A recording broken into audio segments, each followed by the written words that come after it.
Bienvenidos a una emisión más de este programa que se llama Reconstrucción, en un esfuerzo que hace la Universidad de Guadalajara por permitirnos pensar y dialogar con ustedes sobre los ladrillos que tenemos en el presente para construir el futuro. ¿Cómo lo vamos a construir? ¿Mejor, peor? A veces las reconstrucciones no nos salen, entonces hay que debatirle. El día de hoy vamos a hablar sobre seguridad, este lacerante tema, y digo lacerante porque no es seguridad, es inseguridad, violencia, crimen, poca capacidad de reacción por parte de las autoridades para podernos garantizar la libertad de tránsito, de movilidad, de vida, de propiedades, etcétera.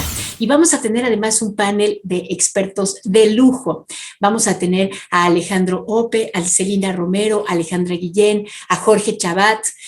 Ellos ahorita no necesitan presentación, se los voy adelantando, pero les iré presentando a cada uno, pero estoy segura de que ya ustedes conocen a muchos de ellos, son expertos en seguridad, en políticas públicas, en visiones y concepciones sobre la justicia, sobre la seguridad militar. Y vamos a empezar con Alejandra Guillén y vamos a pedirle a los demás panelistas que reaccionen al planteamiento de Alejandra Guillén y que después ellos vayan poniendo sobre la mesa sus propios planteamientos sobre los desafíos de la seguridad pública en Jalisco y en México. Alejandra Guillén, ahora sí se las presento bien, es una periodista que seguramente ustedes han escuchado en muchos foros que tienen que ver con, no con la seguridad en su conjunto, sino con uno de los temas más lacerantes, más dolorosos, que en Jalisco además especialmente lastima, que es el tema de los desaparecidos. Alejandra Guillén es periodista, es una periodista además multipremiada por las investigaciones que ha realizado. Ella ha acompañado este tema desde todas sus facetas, desde la trinchera en donde ella se ha puesto casi que a acabar, hasta la parte académica. Alejandra, ¿cómo estás?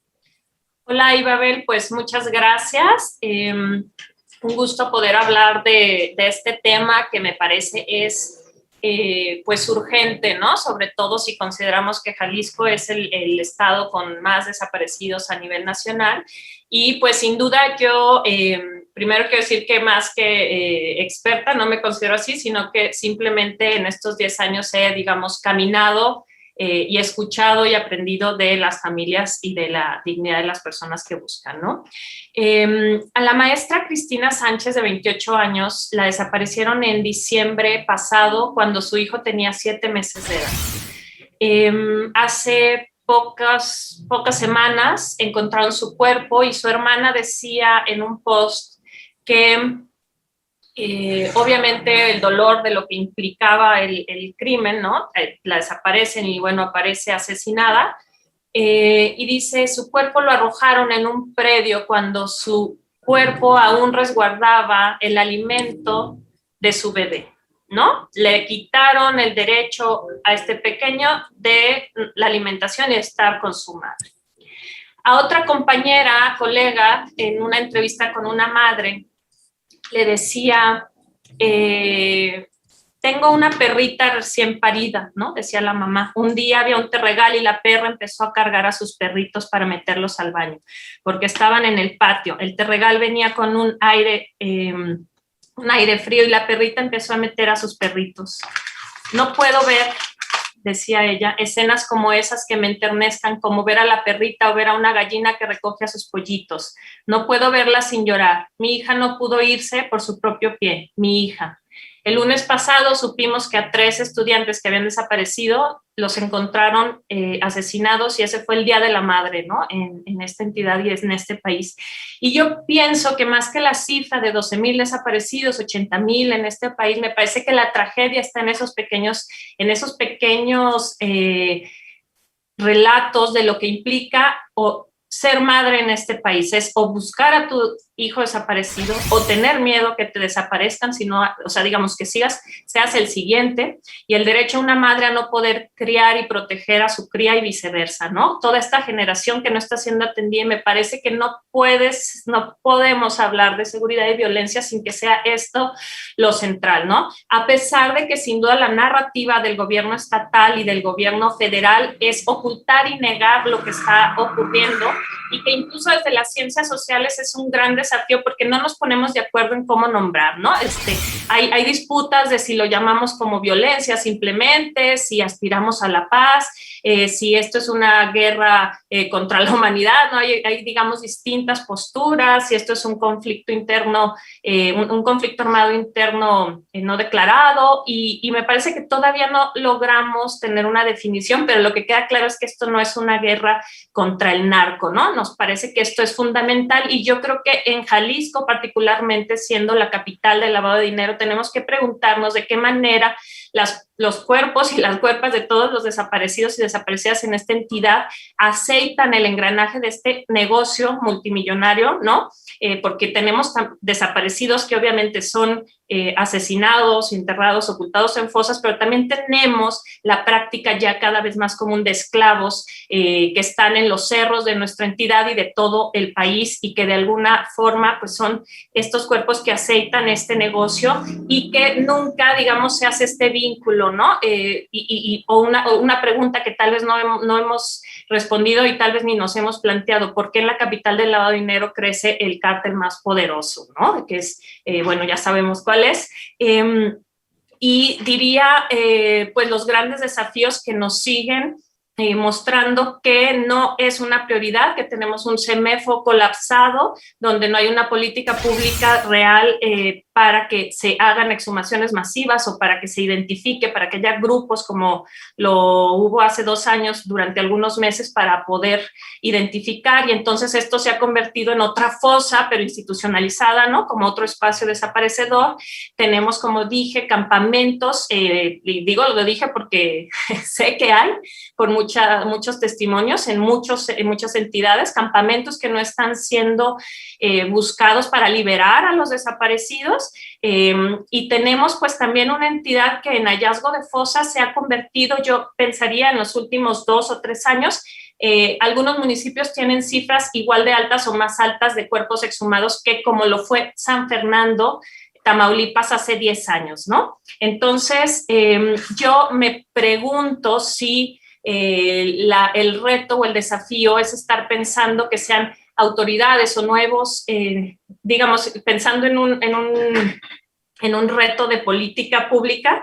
Yo diría, bueno, mejor pensemos en qué lugares se ha podido detener la desaparición, ¿no? Y creo que es donde hay proyectos de seguridad comunitaria.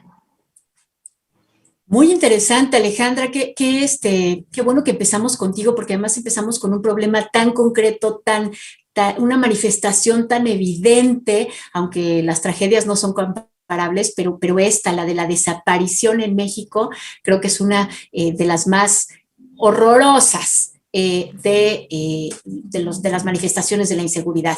Me gustaría entonces que los panelistas reaccionaran al planteamiento de Alejandra. Ella primero nos ha contado historias, ¿no? Como estas pequeñas historias en realidad no se ven y estamos perdidos en la gran numeralia, y al final deja un planteamiento sobre posibilidad de recuperar territorios a través de seguridad comunitaria. Voy a darle la palabra a Alejandro Ope para ver ¿qué dices, Alejandro? Porque tú también tú vas en una visión así, como de mucho mayor escala sobre las políticas públicas de seguridad. ¿Qué te hace pensar lo que nos ha platicado ahorita Alejandra? Bueno, pues muchas gracias, Ibabel, muchas gracias a todos los compañeros que me acompañan en el panel. Pues mira, a ver, la desaparición, la desaparición forzada o la desaparición por particulares es una muestra de una falla sistémica del Estado, ¿no? Donde todo falla, ¿no? Falla la policía, que no puede prevenir que la gente pueda ser secuestrada a plena luz del día. Falla el Ministerio Público al integrar carpetas y al investigar los hechos. Fallan los jueces a la hora que se judicializan algunas carpetas. Fallan las prisiones a la hora de retener a algunas de estas personas, ¿no? dentro del sistema carcelario, ¿no? Entonces, hay un problema, demuestra, yo escribí un artículo sobre el caso de estos 3 jóvenes que fueron secuestrados en Jalisco y fueron asesinados posteriormente. Sí. Aquí lo sorprendente es que esto no sorprende, que ya este tipo de hechos ya no son nota, ¿no? Ya son una persona estos tipos, según la Fiscalía del Estado de Jalisco, esto fue resultado de una confusión. Vamos a suponer que sea el caso, suponiendo sin conceder que sea el caso.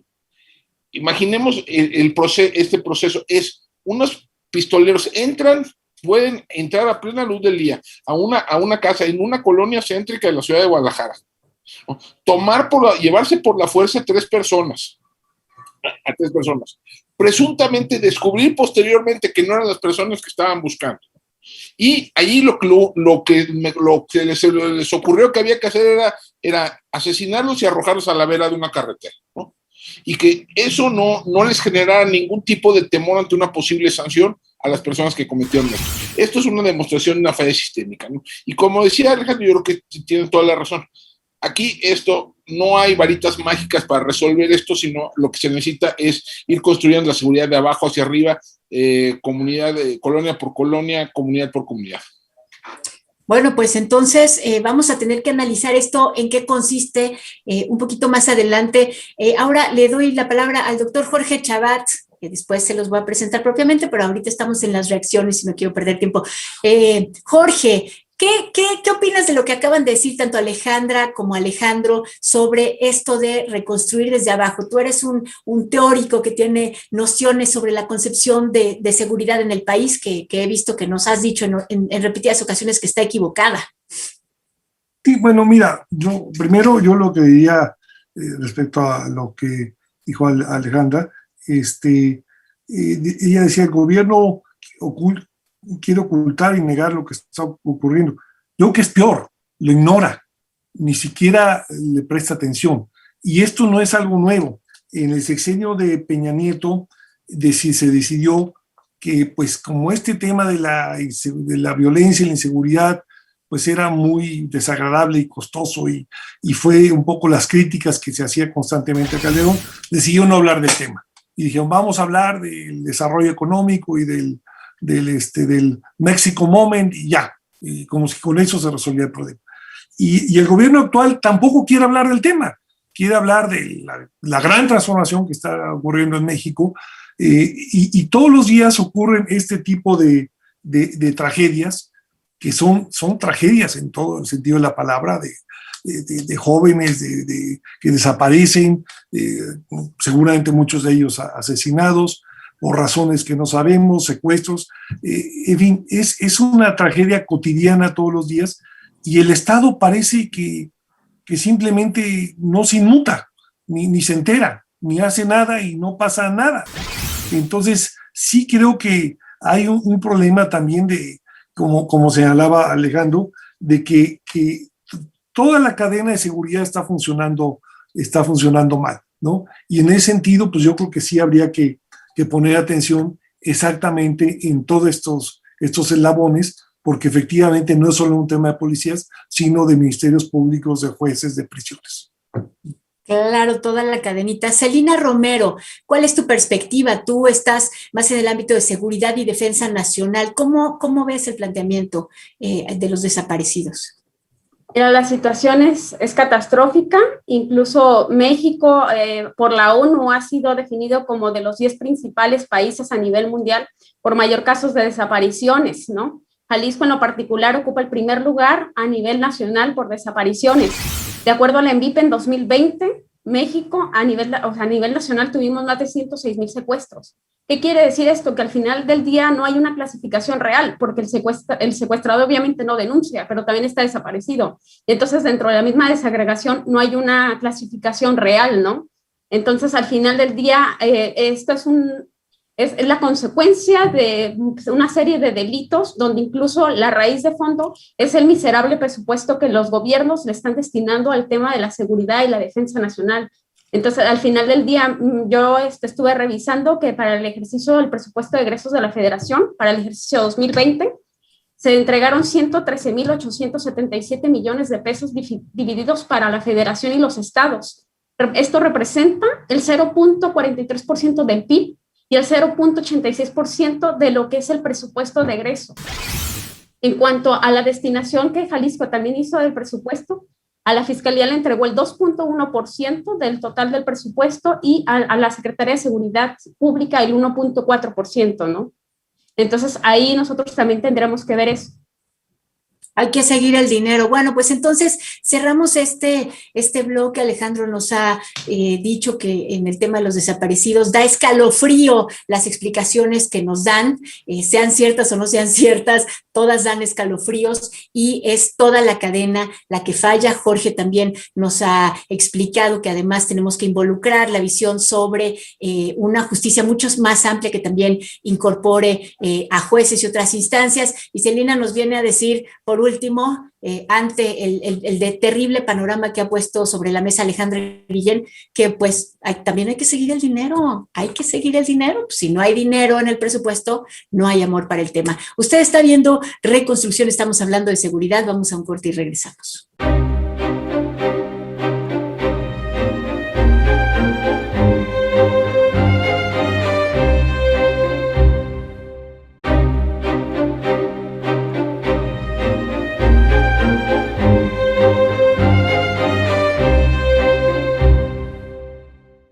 Gracias por seguir con nosotros. Estamos en el programa de reconstrucción de la Universidad de Guadalajara, transmitida a través de los potentes medios universitarios y sus redes. Estamos hablando sobre seguridad con Alejandro Ope, Alejandra Guillén, Jorge Chabat y Celina Romero. Ahora me gustaría darle la palabra a Alejandro Ope para que él ponga ahora en el debate los ejes que cree que son prioritarios para que pensemos en tener una mejor, mayor seguridad en el futuro. Alejandro, ¿cómo estás? Oye, pero déjame presentarte porque claro, como yo pienso que todo el mundo te conoce, Alejandro Ope es consultor y analista en seguridad pública, es autor de, bueno, yo he leído ese libro que es maravilloso, el de la mentada estrategia, además ha formado parte de los servicios de inteligencia en este país, ustedes lo pueden leer en el Universal, creo que es uno de los expertos más reconocidos en el país en esta materia. Ahora sí, Alejandro. Muchas gracias, Babel, muchas gracias a la Universidad de Guadalajara. Yo creo que hay una serie de problemas institucionales de los cuales no nos estamos haciendo cargo, no, ni como sociedad ni como gobierno, y que venimos arrastrando desde hace mucho tiempo. Deja de señalar tres que me parecen a mí notables, ¿no? Uno es, no está la distribución de competencias entre niveles de gobierno, no está bien definida desde el diseño, ¿no? Desde el diseño constitucional, el artículo 21 de la Constitución Política de los Estados Unidos Mexicanos dice que la seguridad pública es una función concurrente de los tres niveles de gobierno. Dicho de otra manera, responsabilidad de los tres, ¿no? Y no está claro cuáles son los tramos de responsabilidad, y lo que es responsabilidad de todos acaba siendo responsabilidad de nada, ¿no? Y realmente lo que tenemos es un sistema donde todo el mundo tiene un incentivo a transferir la responsabilidad al de enfrente, ¿no? Donde el presidente municipal dice, bueno, pues no es mi culpa, pregunta al gobernador, y el gobernador va y esto es federal, entonces, y el gobierno federal dice, no, es que esto lo tienen que atender en el estado, lo tienen que atender en el municipio, y entonces la realidad es que nadie acaba atendiendo muchos de los problemas que se nos van acumulando, ¿no? El tema del homicidio, ¿no? Que después es del fuero común, pero dicen, bueno, es que es de delincuencia organizada, y si es delincuencia organizada es federal, entonces, resultado es que nadie atiende. Segundo problema, hay una subinversión crónica en nuestro sistema de seguridad y justicia. Si tú consideras también el componente de defensa, que en México pues, es parte, ¿no?, del componente de seguridad pública a estas alturas, más o menos México gasta 1.5% del PIB en esas materias, ¿no? Eso es más, grosso modo, la mitad de lo que gastan los países de la OCDE en esos mismos rubros, y una tercera parte de lo que, por ejemplo, gasta un país como Colombia, ¿no? Y también la mitad de lo que gasta un país como Brasil. Y esta subinversión crónica pues, se nota en todos los eslabones de la cadena, ¿no? Tenemos menos policías de los que necesitamos. Los policías que tenemos están mal pagados, mal equipados, mal capacitados, ¿no? 80% de los policías de este país tienen que poner de su bolsa para comprar parte de su equipo, ¿no? 95% de los policías ganan menos de 15,000 pesos al mes, la mayor parte trabaja en horarios de 24 por 24, etc. Se nota en la acumulación de expedientes en el Ministerio Público, no es cosa de ir a cualquier agencia del Ministerio Público para que se vea el rezago que existe, ¿no?, en la atención de múltiples problemas. Se nota en los juzgados, ¿no?, la lentitud en la que proceden, incluso en el nuevo sistema, incluso en el sistema penal acusatorio. Y se nota, por supuesto, en las prisiones, que son algo similar a la puerta del infierno, ¿no? Donde el autogobierno es la característica básica de nuestro sistema penitenciario. Pero pues esto es resultado de que no, entre otras cosas, de que no invertimos lo suficiente en estos temas, ¿no? Entonces tenemos la seguridad que pagamos. Y tercer tema, y con esto ya quieres concluir mi intervención, el tercer problema que me parece importante es que tenemos un déficit de rendición de cuentas a todo lo largo de la cadena. Los mecanismos de supervisión, de control, de fiscalización al interior de las corporaciones policiales o al interior de las fiscalías son débiles en el mejor de los casos. Los mecanismos de supervisión externa son o inútiles o inexistentes. Por ejemplo, las comisiones de seguridad pública o las comisiones de justicia que existen en los congresos locales o existe en el Congreso de la Unión, las cámaras del Congreso de la Unión, pues no tienen dientes realmente. La supervisión judicial sobre las corporaciones o las fiscalías es un asunto incipiente. No hay mecanismos de supervisión civil sobre el aparato de seguridad y justicia, y entonces, pues, como nadie vigila, nadie controla, nadie supervisa, no hay un mecanismo, no hay un incentivo a que la situación vaya mejorando gradualmente, ¿no? Y entonces nos quedamos atorados también en una situación donde los errores, las omisiones, las lagunas no generan consecuencias. Y como no generan consecuencias, no hay cambio, ¿no? Y entonces ahí nos quedamos atorados en esta situación, pues, desde hace ya mucho tiempo, ¿no? Y esto, pues, sí requiere, pues, transformaciones de largo aliento, que la realidad es que no hay ahorita ningún actor político que lo esté poniendo en la mesa.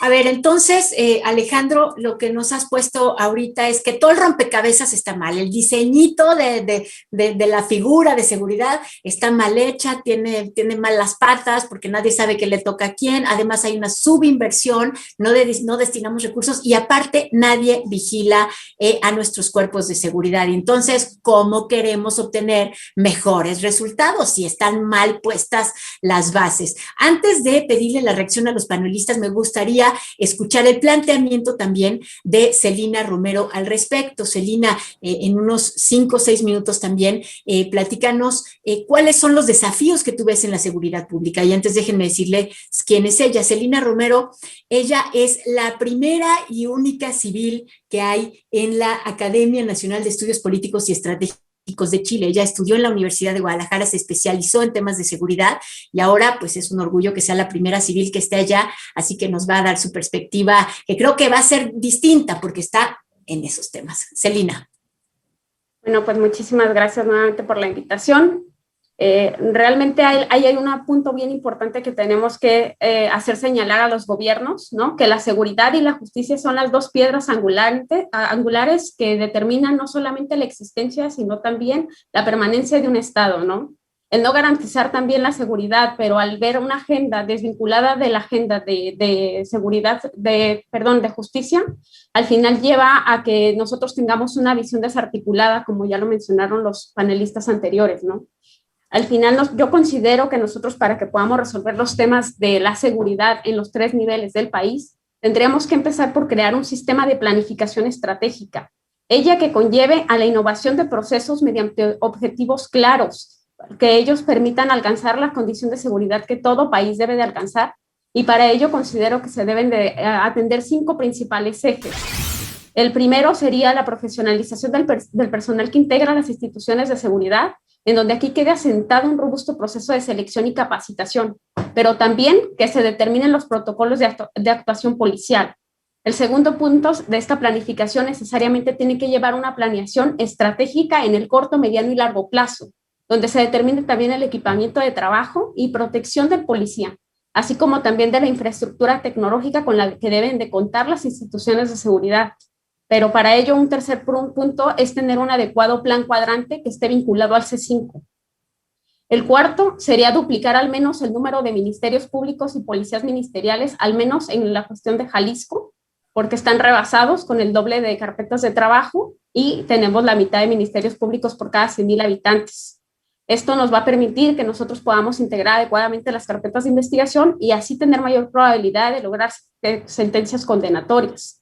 Pero también lo fundamental sería dignificar la labor policial con mejoras salariales y prestaciones sociales. Esto para también de proporcionarles alguna atención psicológica de manera permanente. Para ello, ¿qué se necesita? Principalmente tener la voluntad política y que los gobiernos también apuesten a esa coordinación entre los 3 niveles, pero también en la coordinación entre las policías a los 3 niveles de gobierno con la finalidad de que podamos resolver este problema. Porque la verdad, hoy no se ve una coordinación, hoy está imperando en nuestro país desde hace mucho tiempo esa visión cortoplacista y partidista que ha caracterizado a los gobiernos, en la cual no se está pensando que la política de seguridad debe de ser con visión de Estado en el largo plazo y pensar en las próximas generaciones y no en las próximas elecciones. Muy bien dicho, Celina, en las próximas generaciones y no en las próximas elecciones, y también en el presente, porque ya en el presente nos sentimos mal.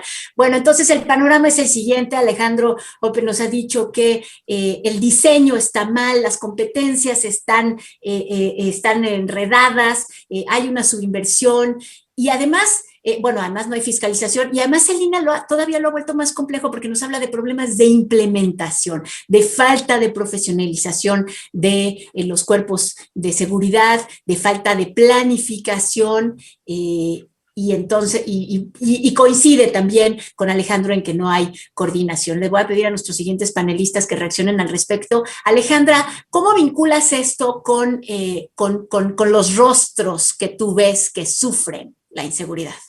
Bueno, yo lo primero que pensé cuando escuchaba a ambos, a Celina y Alejandro, es pues lo que hemos visto ya a nivel pues municipal, obviamente, pensando concretamente en la desaparición, porque es, digamos, lo que más se manifiesta en el asunto de que no funcionan las policías y que se ha documentado en muchas entidades. Por ejemplo, en Chihuahua lo hizo Miroslava Bridge, nuestra colega asesinada hace 4 años, y que aquí al menos desde 2012, y creo que en otros estados se ha documentado por casos judicializados y demás, que cuando estamos en elecciones, lo que se hace, no sé, digamos, eso se tendrá que investigar y algún día lo sabremos tal vez, o no, lo que se negocia, digamos, entre cárteles o grupos del crimen organizado que están en ciertos lugares es que ellos ponen al jefe de seguridad y la persona puede ser presidente o presidenta municipal, ¿no? Si no aceptan o si no llegan a negociaciones, en muchos casos han sido asesinados. ¿Esto en qué se manifiesta? Pues obviamente que, por ejemplo, en el norte, en las investigaciones que se han hecho, es que de las desapariciones forzadas, más del 50% de policías que participan son municipales.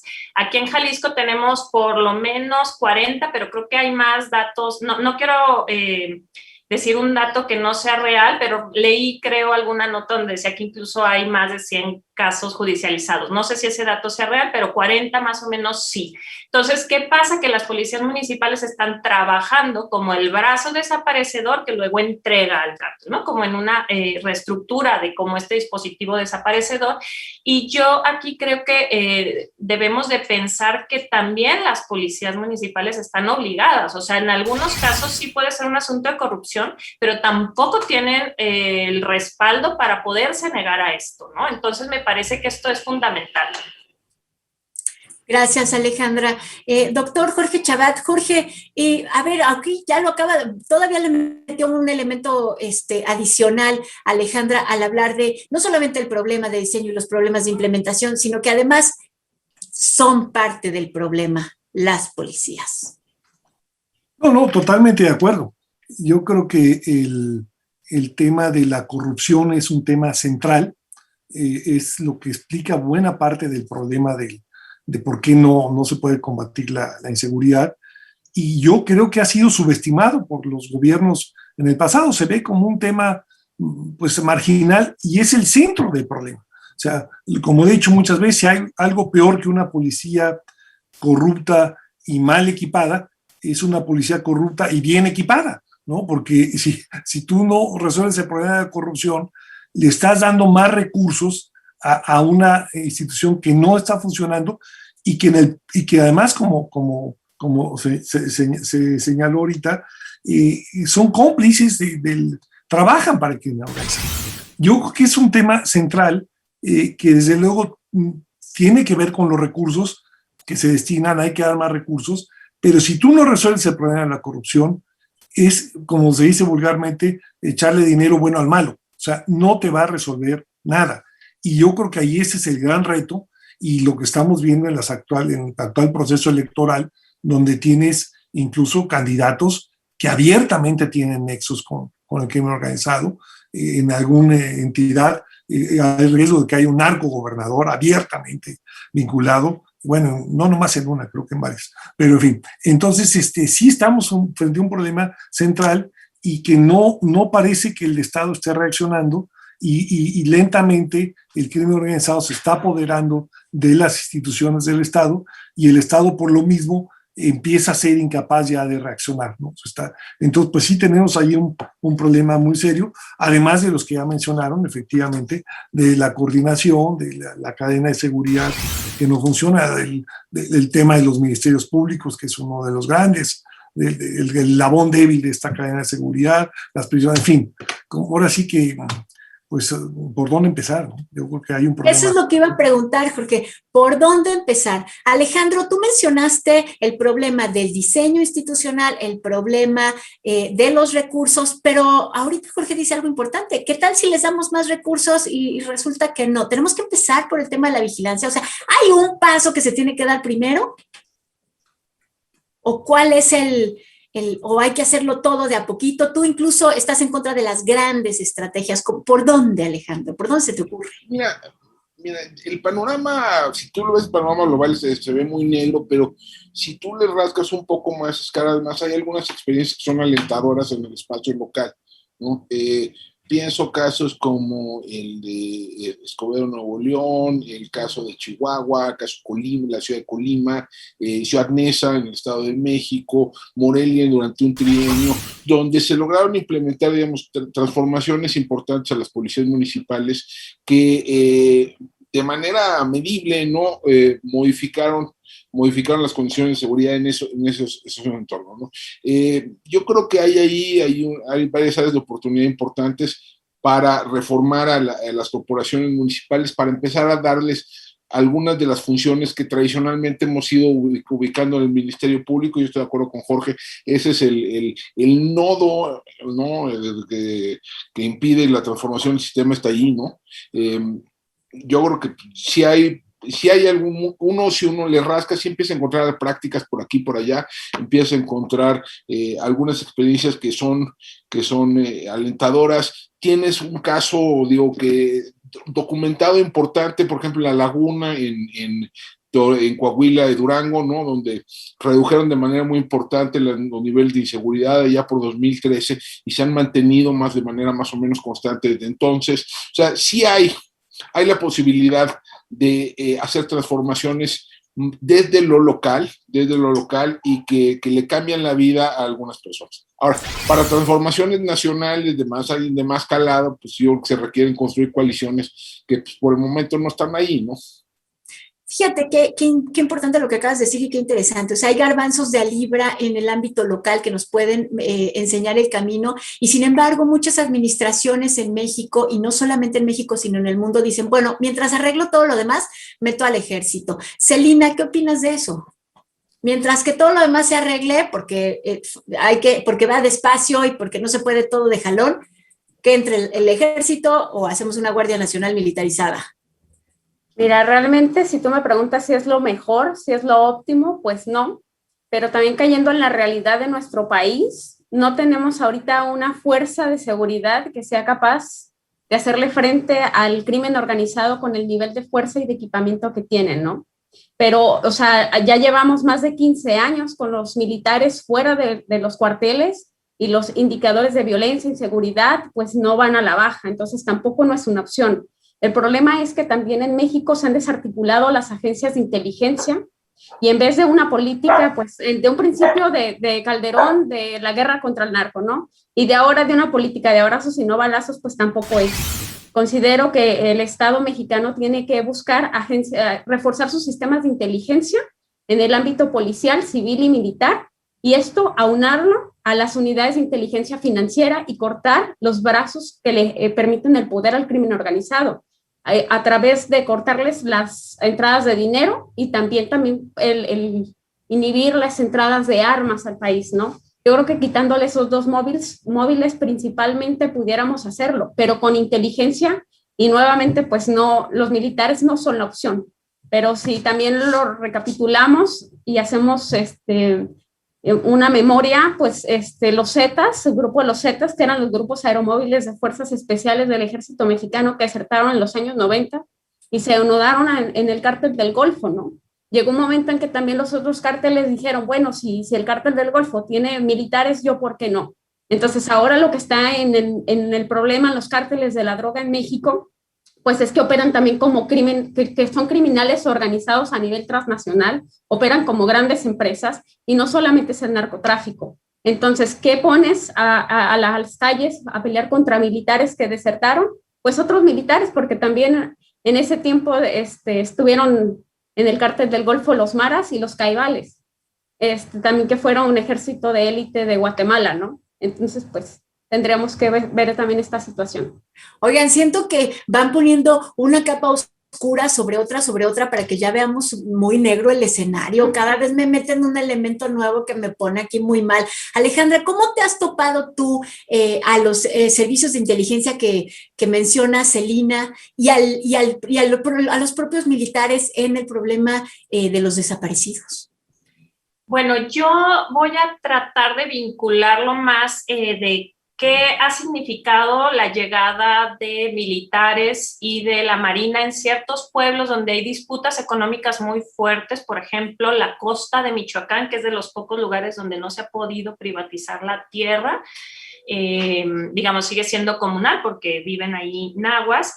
Y lo que significó la llegada de la Marina y del Ejército en realidad fue que el cártel que estaba, digamos, controlando en ciertos años, sobre todo en la primera década de este ciclo, obviamente, es que pudieran asesinar a los que estaban defendiendo el territorio de la comunidad, ¿no? Entonces, digamos que cada territorio tiene sus distintas explicaciones y ahí en particular hay presiones, obviamente, inmobiliarios para el turismo, ¿no? Para que se privaticen las playas, mineros, porque todo el cerro está, pues tiene hierro y otros minerales y está concesionado, y para ciertas comunidades ha sido esto, un brazo que permite o que ayuda, que digamos la violencia como un brazo facilitador para el despojo, ¿no? Sin embargo, yo quiero decir que en ese escenario terrorífico y que a veces pensamos que nos vamos a morir y no vamos a ver soluciones, yo creo que sí hay que estar observando las distintas capacidades organizativas y yo diría que en distintos pueblos y proyectos donde tienen una perspectiva de autonomía,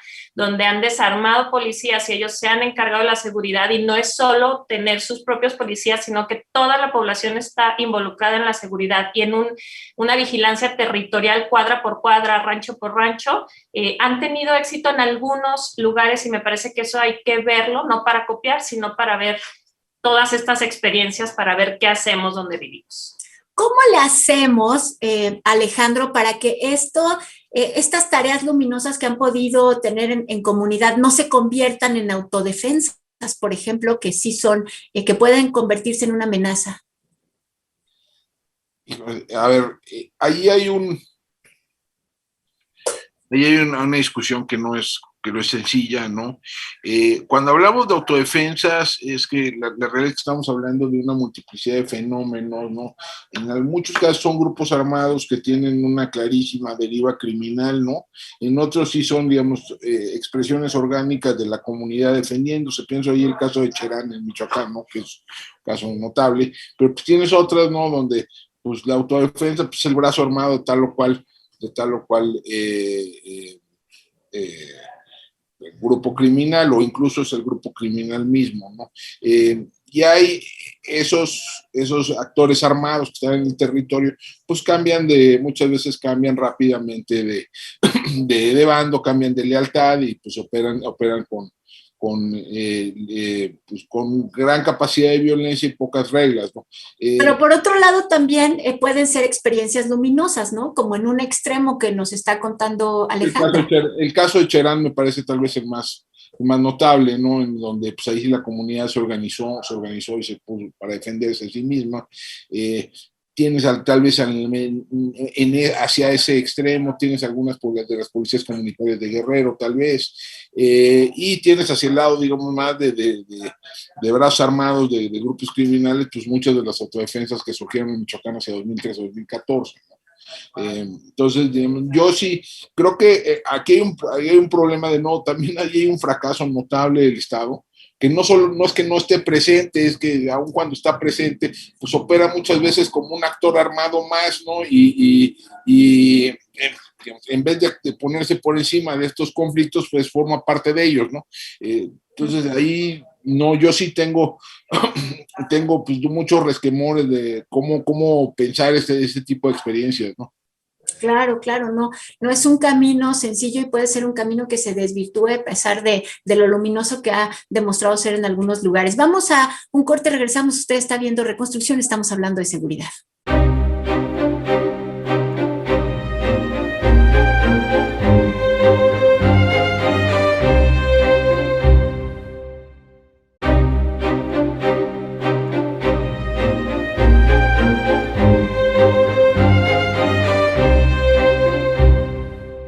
Gracias por seguir con nosotros en este programa de Reconstrucción de la Universidad de Guadalajara. Estamos hablando sobre seguridad y los panelistas expertos que tenemos el día de hoy, híjole, la verdad es que están dibujando un escenario que es negro y capa tras capa y elemento adicional tras elemento adicional. Ahora le voy a pedir al doctor Jorge Chabat que él nos haga un planteamiento, cuál es su lectura sobre los desafíos de la seguridad en Jalisco y en México. Ustedes seguramente han oído hablar de él. El doctor Jorge Chabat es un académico muy reconocido tanto en Jalisco como en el país. Él es actualmente académico investigador en la Universidad de Guadalajara, ha escrito libros sobre crimen transnacional y seguridad pública y pues va a ser muy interesante escuchar lo que él nos tiene que decir. Jorge, adelante, activa tu micrófono.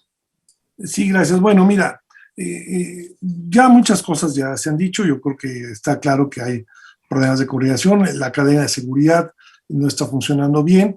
El tema de seguridad no es solo un tema de policías, es un tema de policías, de fiscalías, de jueces, de prisiones, ¿no? Y ya ha hecho falta una estrategia integral que vea toda la cadena. Además de eso, yo creo que el punto que yo quisiera mencionar es que sí ha habido en los últimos sexenios una politización del tema de la seguridad por parte de los gobiernos federales y estatales, y que creo que ha ido en detrimento de una mayor efectividad por parte del Estado en combatir la inseguridad.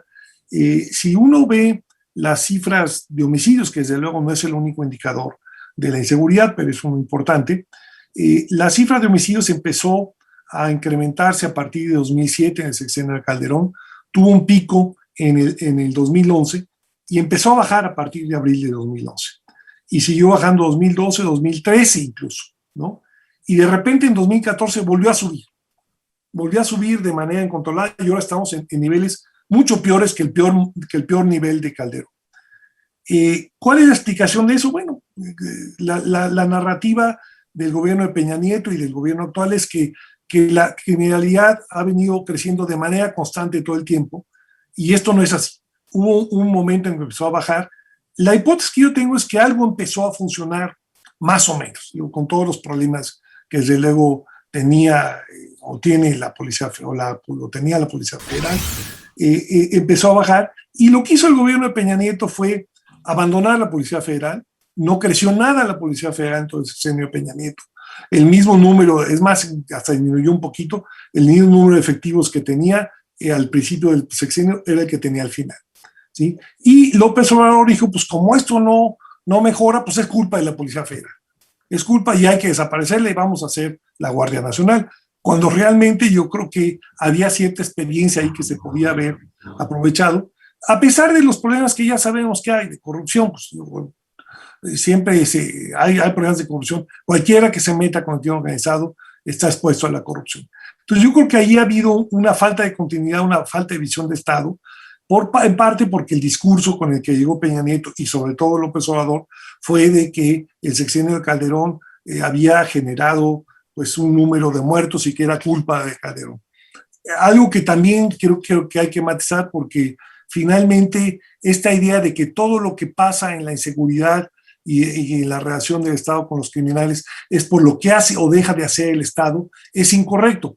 Del lado del mundo criminal también pasan cosas, y lo que hemos visto en los últimos 20 años es que, o 30 incluso, que las bandas criminales han ido creciendo y se han ido fortaleciendo. O sea, no son estáticas, no son las mismas, y de repente grupos que antes no desafiaban al Estado, ahora desafían al Estado porque tienen mucho más poder, mucho más capacidad de fuego, porque es un proceso acumulativo. Y se tiende a pensar que todo lo que hace es culpa del Estado. No, también los criminales han crecido, y ahí no hay una estrategia clara, ni se ha puesto el énfasis en efectivamente cómo contrarrestar este crecimiento de las bandas criminales en una transición democrática que se dio con Fox, que fue una transición a la democracia, pero sin Estado de Derecho. Y seguimos teniendo un problema de que el Estado de Derecho no es la prioridad ni de este gobierno, ni del anterior, ni de ninguno. Entonces, si tú no construyes Estado de Derecho, si no construyes instituciones, no vas a poder enfrentar este problema. Y en el fondo lo que tenemos es que no es un problema de los gobiernos, es un problema del Estado, como he venido diciendo antes. No es un problema de software, es un problema de hardware. Lo que no te funciona es la computadora, lo que no te funciona es el Estado, lo que no te funciona son las instituciones. No es la estrategia tal o la estrategia cual. Si tú no construyes instituciones, no te va a funcionar ninguna estrategia. Y eso es lo que yo no veo, lamentablemente, en este gobierno. De repente sí hay esfuerzos, como mencionó Alejandro Ope, a nivel local, algunos que han más o menos funcionado, pero de cualquier forma, a nivel nacional no se ve un esfuerzo integral de enfrentar este problema y sobre todo de construir instituciones. Y yo creo que ahí está la gran falla de la estrategia gubernamental, que no se construyen instituciones, se destruyen y se inventan nuevas instituciones cada 6 años, y el problema, y ahí están las cifras, ¿no? Son totalmente lamentables y preocupantes, y estamos probablemente peor de lo que hemos estado en los últimos 2 sexenios. Jorge, qué buen punto acabas de poner sobre la mesa, y me gustó además cómo lo fraseaste. Esto del hardware me parece que es clarísimo, aunque creo que es una visión no compartida por todos los panelistas, así que voy a provocar a Celina. Celina, acaba de decir Jorge que olvídate de la planeación, no va a servir nada, esto no es un problema de software, es un problema de hardware, es un problema de nuestras instituciones, cómo están diseñadas, nuestra infraestructura institucional. ¿Estás de acuerdo, Celina? Realmente ahí en algunos aspectos sí coincido con él, en otros no, porque realmente sí necesitamos lograr una planeación estratégica de corto, mediano y largo plazo. Normalmente México se ha caracterizado por tener una vertiente de seguridad más reactiva que preventiva, y algo que el doctor mencionó perfectamente es que también los asuntos de seguridad no solamente tienen que ver con los policías, el equipamiento, las armas, ¿no? Tiene que haber una visión multidimensional. México también es uno de los países que tiene 49.1% de pobres y 7.4% pobres extremos, ¿no? Entonces también hay una enorme desigualdad también en el país, y pues aparte hay un nivel de corrupción, de impunidad a nivel nacional y de nivel local, hay un 96% de impunidad. Al final del día no es que hayan decrecido también los índices delictivos, sino que ahora aumentó la cifra negra en México. A nivel nacional hay un 92.4% de cifra negra, y a nivel local del 96.2%. Al final del día la gente ya no confía en las instituciones, y por tanto yo considero que sí deberíamos de tener esa planeación, pero también que incluso no se estén desapareciendo y creando nuevas instituciones, porque incluso también hay una gran rotación del personal, lo que no deja que se asiente también esa capacitación que debe de tener el personal y esa carrera a largo plazo. Porque incluso una de las situaciones muy lamentables fue el Centro de Inteligencia de la Policía Federal, que tenía grandes personal y muy, muy buenos trabajos realizados, y ahora se desarticuló. Entonces desaparece el CISEN, y ahora se crea el Centro Nacional de Inteligencia, pero que al final del día también hay una supeditación de ellos en la Secretaría de Seguridad y Protección Ciudadana. Entonces hay una confusión muy grave de la inteligencia que tiene que ver con la seguridad del Estado y la inteligencia para la política criminal. Entonces estamos revolviendo todo en México. Claro. Oigan, a ver, me queda muy claro, después de haberlos escuchado, que el problema es complejo, que tiene muchas facetas, pero me quedo también con una sensación de ambigüedad, porque por un lado veo que van poniendo elementos que complican el tema, pero por el otro lado los veo apuntar hacia soluciones, hacia caminos que sí pueden andar. A ver, les voy a hacer la pregunta. Entonces, ¿sí se puede solucionar el problema de la inseguridad, del crimen y la violencia en México? Así, parece una pregunta boba, pero es la pregunta. Alejandro. No, sí, por supuesto, o sea, yo creo que hay una larga tendencia en el mundo, ¿no? En el mundo se está volviendo más pacífico en muchos sentidos, ¿no? Si uno ve en cuenta larga, ¿no? De los de edad media para acá son mucho más pacíficos. Y sí, hay varias tendencias estructurales que van a apuntar, ¿no? Hacia una mejoría en las condiciones de seguridad y violencia. Deja apuntarte tres obvias. Uno, la demografía. Este país se va a volver menos joven, ¿no? Entonces, pues, ceteris paribus, o sea, a menos jóvenes, menos delitos. Segundo punto, no porque quiera criminalizar a los jóvenes, sino porque simplemente ahí se concentra, ¿no? El grueso de la actividad delictiva en ciertos momentos del ciclo vital. Segundo punto, la tecnología, pues la tecnología pues, está, entre otras cosas, desintermediando los mercados ilícitos, ¿no? Ya es posible que un tipo en China se conecte con un tipo en Ohio por la red oscura, le paguen uno al otro en criptomoneda y envíen el paquete en un servicio de paquetería, ¿no? O sea, entonces ese es el narcotráfico del futuro, no los cárteles como los tenemos concebidos en el pasado, ¿no? Entonces esa desintermediación también va a tender a reducir, digamos, la complejidad de algunos grupos criminales y va a mover parte de la actividad criminal del mundo al mundo virtual, que digo, no es que sea menos serio, pero sí probablemente sea menos violento.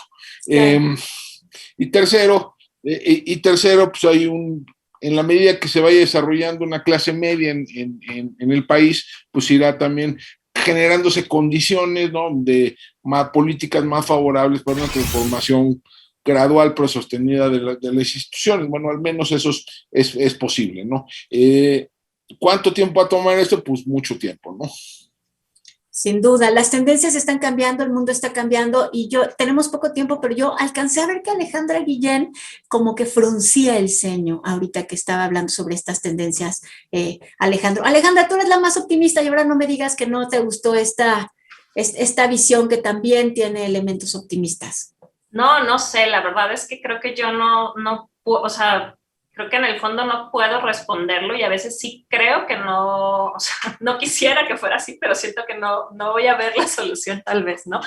Pero yo quisiera solo acotar algo de la discusión anterior que tiene que ver con esto, y yo siempre tiendo más a ver de pronto lo micro, ¿no?